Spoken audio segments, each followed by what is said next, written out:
भाई एक दोबारा बता रहा हूँ, ऑडिट में सारा काम आपका, मैंने सिर्फ फॉर्मेट्स वगैरह ये चीजें बनाकर दे देनी, बाकी डेटा फाइंड आउट करके लाकर लिखना सारा काम आप लोगों ने खुद ही रखना है।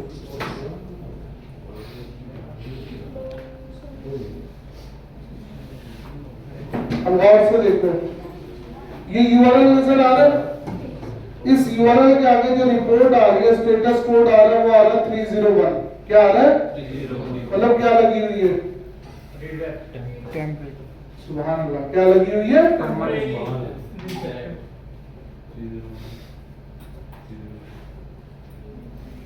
क्या लगा हुआ है? परमानेंट। क्या लगा हुआ है? Permanent redirection. क्या लगी हुई है? आगे लिखा भी हुआ है। आगे लिखा भी हुआ है। जाहिर आदमी। तो ये जो यूआरएल है, कॉपी करूंगा और इसे गूगल पर करूंगा सर्च। अब ऑब्वियस सी बात है, एग्जैक्ट यही यूआरएल तो ओपन नहीं होगा, ये रीडायरेक्ट होगा और जहां पर रीडायरेक्शन लगी है वो वाला यूआरएल ओपन हो जाएगा होपफुली, अगर इंटरनेट चल रहा होता। कोर्स खत्म हो गया इंटरनेट।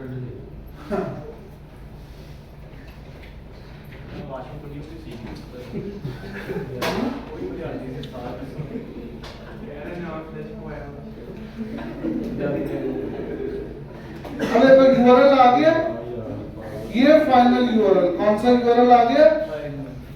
यानी कि रीडायरेक्ट होकर जहां पर जा रहे हो, ये आपका वो वाला नया यूआरएल है। कॉपी करना है और इसे लाकर यहां पर रिप्लेस कर देना है। अब मैं इसका स्टेटस कोड चेंज कर दूंगा 20 पे और मूव परमानेंटली की जगह। अब वी नीड टू चेक कि ये यूआरएल इंडेक्स्ड है या नहीं है। ठीक है, तो कॉपी करो, नया टैब ओपन करो, लिखो site colon URL, hit enter.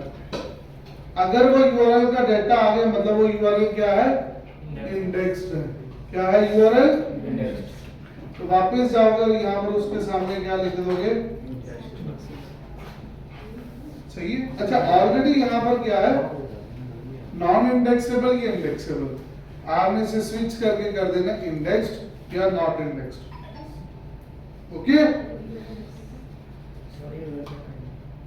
सारे यूआरएल चेक करने हैं। अब यहां पर एक और यूआरएल है, उसके आगे लिखा हुआ नॉन इंडेक्सेबल, उसको भी जरा मैं जाऊंगा चेक करूंगा पहले उसका क्या मसला है। ये तो ऑलरेडी इंडेक्स्ड है, मतलब ये यूआरएल ठीक है और ये इंडेक्स्ड भी है, तो आप यहाँ पर लिख दोगे इसके आगे भी इंडेक्स्ड। ये एक और यूआरएल है जिसके आगे लिखा हुआ नॉट फाउंड 404। ओपन करना यूआरएल, सही है। अब बुक का रेंटल का पेज हमारा नहीं चल रहा। अगर मैं बुक नाउ के बटन पे क्लिक करता हूं तो यहां पर जो यूआरएल आ रहा है वो आ रहा है बुक आलिमो। नहीं, आपका हो सकता है पहले जो यूआरएल था वो बुक का रेंटल था और उससे बुक का लिमो पर आपने यूआरएल क्या कर दिया? चेंज कर दिया। और अगर इस तरह से यूआरएल चेंज किया तो क्या लगाओगे? ठीक है, तो हम राइट नाउ रीडायरेक्शन तो नहीं लगा रहे, बट मैं बुक का लिमो वाला पेज चेक करता तो ये इंडेक्स्ड है। ये यूआरएल क्या है? इंडेक्स्ड है। और अगर ये बुक का लिमो वाला पेज अगर मैं यहाँ पर आकर सर्च करूं कंट्रोल F करके, तो ये यूआरएल यहाँ पर ऑलरेडी मौजूद है। तो ये जो दूसरा यूआरएल था जो कि बुक का रेंटल वाला, इसे मैं वैसे ही यहाँ से रिमूव कर देता हूं, इसकी कोई जरूरत नहीं है। अच्छा, अगला भी ये कार्ड वाला यूआरएल आ रहा है। अब कार्ड वाला यूआरएल में सिंपली क्या कर देना है, जो इशू है वो ऐसे रिजॉल्व हो जाएगा, यानी कि उनकी रीडायरेक्शन ये लिखी हुई है। और उसके बाद यहाँ पर स्टेटस क्या कर देना? ओके, स्टेटस कोड 200 और इंडेक्सिंग चेक करके क्या लिख देना? इंडेक्स। सारे जितने भी यूआरएल्स हैं आपने 1 बाय 1 जानना है और इन सारे यूआरएल्स को आपने करना है चेक। चलिए, इंडेक्स PHP को किया क्या हमने? इंडेक्स डिलीट किया नहीं, क्यों किया हमने? क्योंकि रीडायरेक्शन लगी हुई है, वहां से यूआरएल रीडायरेक्ट होके एक स्ट्रेट फॉरवर्ड जो यूआरएल है, जैसे ये यूआरएल है, अब इसमें index.php आ रहा है, इसे ओपन करो तो जो यूआरएल ओपन होता है वो आता है airport Toronto airport limo taxi /car/लिंकन mkt। ये वाला यूआरएल पे वो रीडायरेक्शन लगी हुई है ऑलरेडी, ये देखो लिखा हुआ। तो इसलिए से इस तरह से क्या कर देना आपने, स्विच कर देना। सर ये पहले होगा नहीं यहीं पे, क्या होगा पहले होगा, ये अगर फाइंड करें यहाँ पे ये वाला लिंक होगा? हाँ मुझे लगता है होगा, टेस्ट कर लो, यह पड़ा होगा। अगर फिर ये फिर पड़ा हुआ तो फिर ये जो जितने भी यूआरएल है ना index.php वाले, इनको भी डिलीट कर दो। जितने भी यूआरएल कौन से हैं,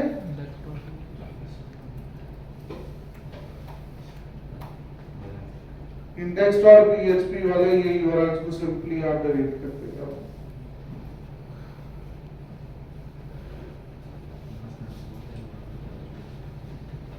तो फिल्टर लगेगा फिल्टर लगा के कर देना, 5-6 यूआरएल्स हैं, ज्यादा नहीं होंगे।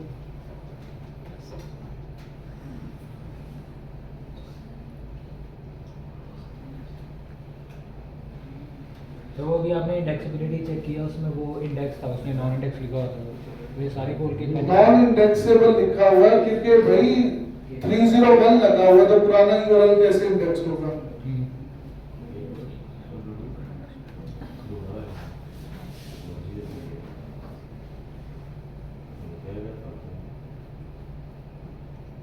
तो ये जो एक दो आपने चेंज किए थे वो भी ठीक कर देने, वो भी जाकर डिलीट कर देना।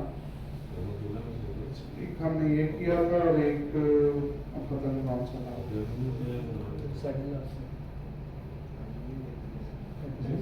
ओके, हो जाएगा ये काम। यानी कि एक्चुअल में शीट में क्या आएगा, यूआरएल्स, वेबसाइट पे जितने भी यूआरएल्स हैं, देन हर एक के आगे उसका स्टेटस कोड 200 का मतलब वो एक्सेसिबल है, ओके है, कोई मसला नहीं है, तो स्टेटस कोड भी लिखते जाना है। देन यहाँ पर उसकी इंडेक्सिंग लिखनी है कि पेज इंडेक्स है या नहीं है। उसके बाद उस पेज का मेटा टाइटल क्या लिखना है, पेज का, देन उस मेटा टाइटल की लेंथ, फिर आएगी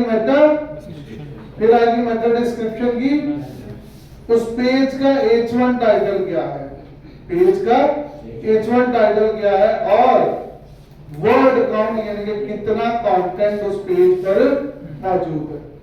ये डेटा है जो कि आपने यहां पर लिखना है। हो जाएगा ये काम, हो जाएगा सारा तो स्क्रीनिंग फ्रॉम ने दे देना, शॉर्ट ही करना है, ऐसे यतीमों की तरफ मुंह बना के देख रहे हो मेरी तरफ, जैसे पता नहीं मैंने क्या कह दिया करने को।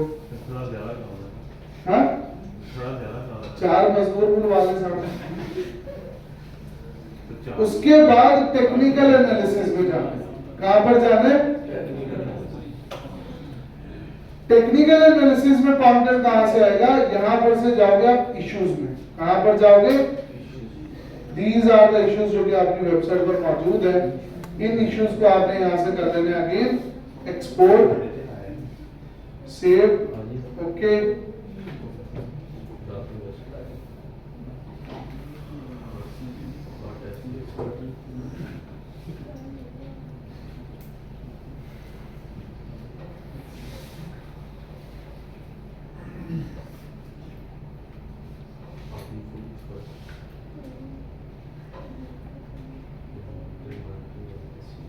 अब इन इश्यूज में इशू का नाम, उसकी टाइप, प्रायोरिटी, उसमें कितने यूआरएल्स हैं यानी कि कितने यूआरएल्स में वो इशू है, और वो इशू एक्चुअल में है क्या, ये वो डिस्क्रिप्शन है, और हाउ टू फिक्स, ये वाला सारा डेटा आपको देखने को मिल जाएगा। ये है आपकी इश्यूज की रिपोर्ट, बट यहाँ पर यूआरएल्स कौन से वो वाला डेटा जो है वो नहीं आएगा। तो आपको क्या करना है, आपको ये डेटा यूआरएल्स वाइज उठाना पड़ेगा। वापस आते हैं यहीं पर, और मैं यहां से क्लिक करूंगा अपॉर्चुनिटीज पे, कहां पर क्लिक करेंगे आप। अब जैसे ये एक इशू है पेज टाइटल का, किस चीज का इशू है, यानी कि इन पेजेस की जो टाइटल है उसकी लेंथ 60 कैरेक्टर से ज्यादा, ये इग्नोरेबल इशू है। मैंने ऑलरेडी बताया था कि हम मेटा टाइटल इससे लेंथी बना सकते हैं। तो ये पेज टाइटल वाले हटा दो। हाँ, दो कंटेंट पेजेस, यानी कि ये वो पेजेस है जहाँ पर कंटेंट कम है बट सारे के सारे यूआरएल जो है वो टैग वाले हैं, तो ये वैसे पेजेस ये स्किप कर दो। इमेजेस वाला भी स्किप कर सकते हैं। ये एक पेज आपकी वेबसाइट पर है जिसका मेटा टाइटल की लेंथ कम है, इसको ठीक करने की जरूरत है। ये एक इशू है, इसको उठा लो, वहां पे लिख लो अपने पास। उसके अलावा ये आपकी वेबसाइट पर दो पेजेस मौजूद हैं जो कि सेम ही हैं, इनकी अकाउंटेबिलिटी करने की जरूरत है। ये वो पेजेस हैं, अगेन ये टैग्स हैं बट कुछ इसमें पेजेस हैं जैसे 1 2 3 4 5 6 7 8 9 10 की कुछ आर्टिकल्स आपने अपनी वेबसाइट पे लिखे हैं जिनकी मेटा डिस्क्रिप्शन ही नहीं है, जिनकी मेटा डिस्क्रिप्शन मौजूद नहीं है। ये इश्यूज है। ये कुछ इमेजेस हैं जिनको लेकर अल्टरनेटिव टेक्स्ट जो है वो नहीं लिखे हुए। ये कुछ पेजेस हैं जहां पर अगेन ये टैग्स है तो इग्नोर करो। कंटेंट रीडेबिलिटी इश्यूज, यहाँ पर कुछ ऐसे पेजेस उसने बताए हैं जिसका कंटेंट जो है उसकी रीडेबिलिटी क्या है, हार्ड है। रीडेबिलिटी क्या है, हार्ड है। हार्ड रीडेबिलिटी वाला कंटेंट काम नहीं करता सही से। पंखा चला लो, गर्मी लग रही है तो।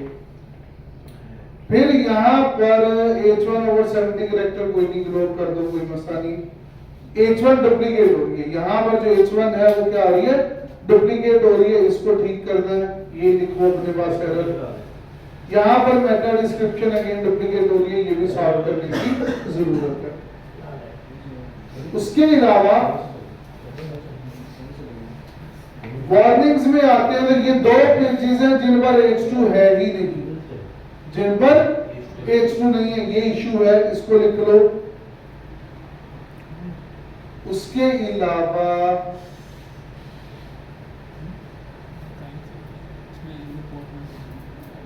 इस पेज का कैनोनिकल भी रहता है। इन पेजेस पर ये एक मेजर एरर है। इन पेजेस पर क्या है कि आपके जो H1 टाइटल्स हैं या H1 हेडिंग्स हैं वो आपने एक से ज्यादा यूज की हुई है, जबकि हम पढ़ गए हैं कि एक से ज्यादा H1 हेडिंग है, बट यहाँ पर एक से ज्यादा H1 हेडिंग्स इन पेजेस पर मौजूद है, तो आपको ये सॉल्व करने की जरूरत है। ये कुछ पेजेस हैं जिन पे नो इंडेक्स का डायरेक्टिव लगा हुआ है, बट ये नो इंडेक्स ही रखने कोई मसला नहीं, और बाकी ऑलमोस्ट सॉर्टेड है। तो ये कुछ एरर्स हैं जो कि आपने अपनी वेबसाइट पे लिखने हैं। तो यहां से एरर पर क्लिक करना है, यहां से उस एरर का आएगा डाटा। डाटा को कर लेना अपने पास एक्सपोर्टर। एक्सपोर्ट करने के बाद ये डिटो फॉर्मेट में डाटा आ जाएगा आपकी इस शीट में। URL, status code, error type, यानी कौन से टाइप का एरर है, इंडेक्सेबिलिटी स्टेटस उसका क्या है, क्रॉस डेप्थ का कॉलम यहां से हटा दो, जरूरत नहीं है। इन लिंक्स काउंट भी चाहे हटा दो, और ये भी हटा दो। ये इतनी सी बना दो। यहाँ पर यूआरएल लिखना है, यहाँ पर उसमें मौजूद एरर लिखना है, और आगे उसका इंडेक्सेबिलिटी स्टेटस लिखना है, और यहाँ पर स्टेटस कोड पेज एक्सेसिबल है, ऑब्वियसली बात एक्सेसिबल है तो लिखते हैं बस 3 कॉलम्स, यूआरएल, एरर टाइप और इंडेक्सेबिलिटी स्टेटस, ये इतने कॉलम्स। तो ये फॉर एग्जांपल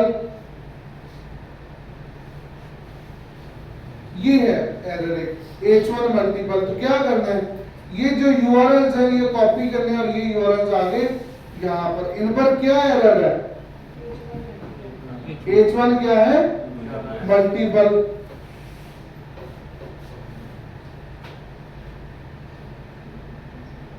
यहां से तो कॉपी नहीं होगा, तो हमें खुद लिखना पड़ेगा H1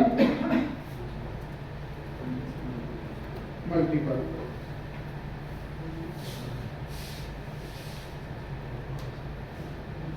क्या हो गया, यानी कि इन पर ये एरर है। अब ये जो पेजेस हैं इनका इंडेक्सेबिलिटी स्टेटस क्या है, ये सारे इंडेक्स्ड हैं। तो ये चीज चेक करनी है, फिर यहाँ पर लिखना कि ये इंडेक्स है, हमें रैंडमली नहीं करना। चेक करने का तरीका कार मैं ऑलरेडी आपको बता चुका हूँ। तो ये आ गया एरर्स। इस तरह से सो ऑन आपकी वेबसाइट पर जितने भी एरर्स हैं वो आपने लिस्ट कर देने। तो दो शीट मुकम्मल हो जाएगी, टेक्निकल एनालिसिस वाली, स्ट्रीमिंग डेटा फ्रॉग का जो डाटा यानी कि सारे पेजेस का डाटा वो ऑलरेडी आपके पास मौजूद है। एक रह गया आपके पास कंटेंट एनालिसिस, जिसमें क्या आएगा यूआरएल, पेज का टाइटल, टाइटल की लेंथ, ये डाटा ऑलरेडी आपके पास पिछली शीट में मौजूद है। उसके बाद मेटा डिस्क्रिप्शन का चेक जो है H1 कौन सी है, H1 चेक और वर्ड काउंट चेक, ये डाटा आपने यहाँ पर लिखना है। ये डाटा कहाँ से आएगा, ये रहे सारे के सारे आपके यूआरएल्स, ये आगे यहाँ पर। अब हर पेज का टाइटल वहीं से कॉपी होगा, यहाँ पर आएगा, और बाकी डाटा भी सारा आपके पास जहां पर मौजूद है, यहां से उठाकर यहाँ पर दे आना, जो जो कॉलम्स हैं यहाँ पर। ओके हो गया, ये शीट भी मुकम्मल हो जाएगी, ये भी मुकम्मल हो जाएगी, और ये भी आपकी मुकम्मल हो जाएगी। बचेगी कौन सी, अब डैशबोर्ड में टोटल यूआरएल्स हैं कितने, वो आपने देख लेने, कितने यूआरएल्स का डाटा वो लिख देने, कितने इंडेक्स हैं वो लिख देने, कितने पेजेस ऐसे जिन पर एरर आ रहा है वो स्टेटस कोड पे लिखा होगा वो लिख देना, कितने पेजेस की मेटा डिस्क्रिप्शन मिसिंग है वो लिख देना है यहाँ पर। और उसके बाद क्या बनेगा हमारा प्रायोरिटी प्लान, कि हम यहाँ पर किस इशू, किस कैटेगरी को पहले सॉल्व करेंगे और उसके लिए क्या एक्शन लिया जाएगा। जब आप ये बाकी सारा काम कर लोगे फिर हम बैठेंगे और हम कल वाली क्लास में बैठकर बनाएंगे अपना एक्शन प्लान। सर इसमें एरर वाले का बता दें, तो वहाँ पे जो 404 है वो वाले एरर या बस। सर पहले वेबसाइट डिजाइनिंग होगी, फिर उसके बाद एसईओ होगी, उसके बाद ऑडिट होगा। पहले वेबसाइट डिजाइनिंग होती है, एसईओ करने से पहले ऑडिट करना पड़ता है। और जो वो टाइटल चेक है उसके अंदर पिक्सेल लेंथ है या ऑडिट एसईओ से पहले होता है, ऑडिट जो है एसईओ से पहले होता है। हाँ, तो बीमारी हो तो दवाई लेके फिर चेकअप करवाते हैं। नहीं मतलब जो साथ हो जाती है ऐसी, मतलब इमेजेस वगैरह जो लग जाते हैं उनके ऊपर वो रह जाएगा ना कॉन्टेक्ट। कुछ में। आप कैसे सारी चीज आपको इश्यूज, ऑडिट के बाद उसकी टेक्निकल एसईओ होती है, टेक्निकल एसईओ के बाद कीवर्ड रिसर्च होती है, और कीवर्ड रिसर्च के बाद ऑन पेज एसईओ होती है। फॉर एग्जांपल अगर आपने एक लंबे सफर पर जाना है, लाहौर से कराची अगर आपने जाना और आप कहते हैं कि मैं गाड़ी पे जाऊंगा, तो जाके पहले लेज और पापड़ इकट्ठे नहीं करने होते, पहले देखना होता है गाड़ी वहां तक जाएगी भी या नहीं, क्योंकि उसका टेक्निकल फिट होना जरूरी है। पहले वो ठीक करना, और बाद में ये जो टचअप्स हैं पेट्रोल वाले ये वो बाद में किया जाता है। तो इसी तरह वेबसाइट की एसईओ करने से पहले ऑडिट करना है, देखना क्या क्या मसले हैं, पहले उन मसलों को सॉर्ट करना है, और फिर ऑन पेज पे आओगे। ऑन पेज बाद वाली चीज है, वो ऐसी चीज है जो चलती रहती है। Technical SEO most of the time one time होती है। ओके, क्लियर है सबको?